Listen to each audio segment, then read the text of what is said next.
जय माता दी. आज आपण आलो आहोत नवरात्रीच्या 8व्या दिवशी म्हणजेच दुर्गाष्टमीच्या या पवित्र क्षणी.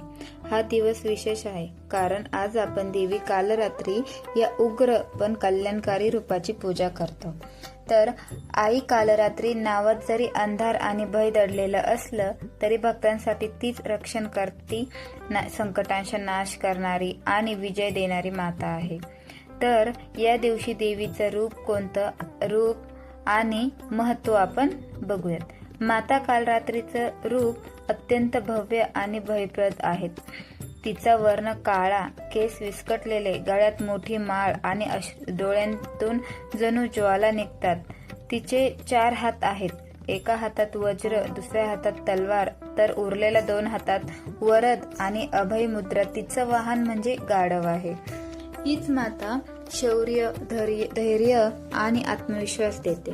अंधकार, भीती, शत्रू किंवा अशुभ शक्ती यांचा नाश करण्याची सामर्थ्यशाली शक्ती म्हणजे आई कालरात्री. तर आजच्या दिवसाचा रंग कोणता, माळ कोणती आणि नैवेद्य कोणता हे आपण बघूयात. तर या दिवशीचा शुभ रंग आहे मोरपंखी.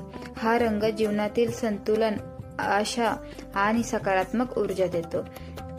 तर या दिवशीची माळ म्हणजे आईला अर्पण करण्यासाठी रातराणी किंवा गुळवेल यांच्या फुलांची माळ वापरणं मंगलकारी मानलं जातं.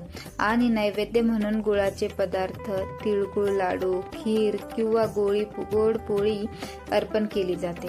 या नैवेद्याने घरात सुख, शांती आणि समृद्धी नांदते.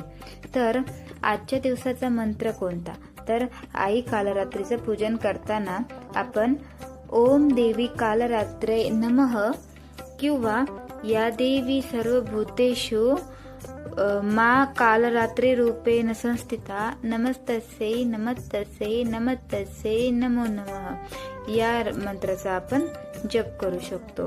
हा मंत्र भक्तिभावाने जपल्याने सर्व संकट दूर होतात आणि जीवनात साहस व आत्मिक शक्तींचा प्रकाश प्रकट होतो. तर आजच्या या अष्टमीच्या दिवशी आपण आई कालरात्रीचं पूजन करून तिला प्रार्थना करूया की आपल्या जीवनातील सर्व अंधकार, संकट आणि भीती दूर करून आनंद, धैर्य आणि शांतीने भरलेलं जीवन देऊ. उद्या नवरात्रीचा अखेरचा 9वा दिवस आहे ज्यामध्ये आपण आई सिद्धिदात्रीचं पूजन करूया. तोपर्यंत जय माता दी. धन्यवाद.